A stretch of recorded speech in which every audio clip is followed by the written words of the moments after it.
oil. We did one on fight clubs. Oh, you like that Fight one. clubs? Yeah. That was There's a really real good fight one. clubs? Yeah. Really? They are. I know. There are.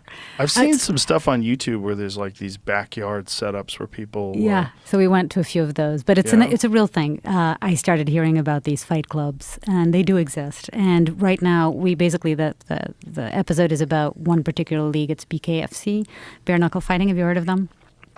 And we started the episode actually in Thailand, which is the Mecca for MMA, and we went to a few underground illegal fights there, and it was insane. Oh, you would love it. It was fucking crazy. Everything is allowed. So we went there. It's sort of this. It was this garage turned into a fight night, and you paid to go in. The promoter was a guy called that we call Jonathan, and he says everything is allowed. Everything you can even bite. Everything is allowed. You can bite. You can bite. You can do anything. Everything is allowed.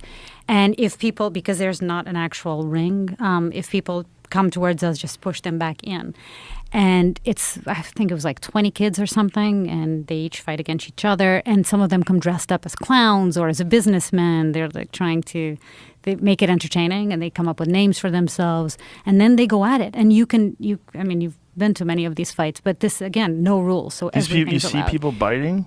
I didn't actually see people biting, but I did see a lot of blood, and there was no medics there, and there's no ambulances, and there's no medical whatever. And then there were two kids in particular that we filmed that had a lot of blood coming out, and then so that was Thailand, and we spent time there with BKFC there, that is actually run by a guy called Nick Chapman.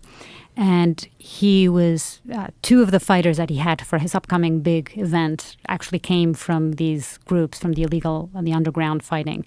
And it was a big draw because the underground fight that these two kids had fought had millions of viewers and people loved it. And so then he brought them to the limelight of the BKFC, and he had them fight.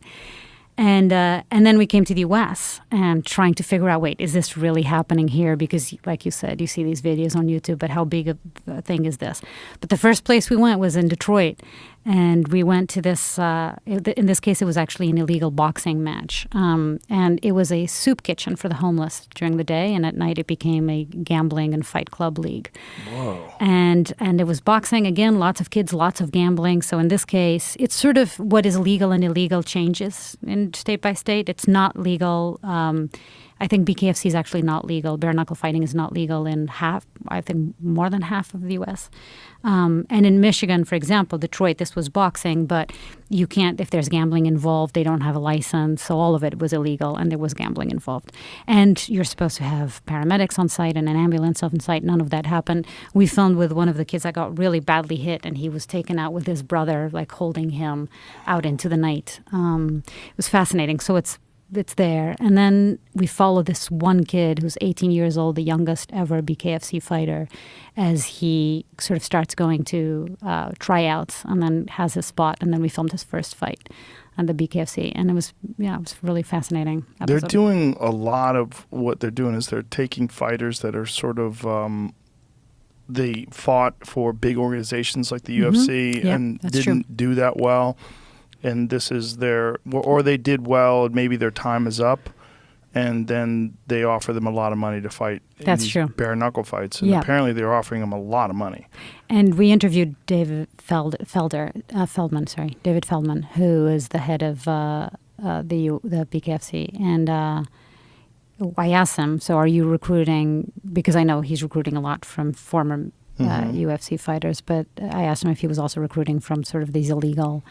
And he said, not so much, but this case, this kid, this 18-year-old was found out because he was fighting in one of these backyard fights.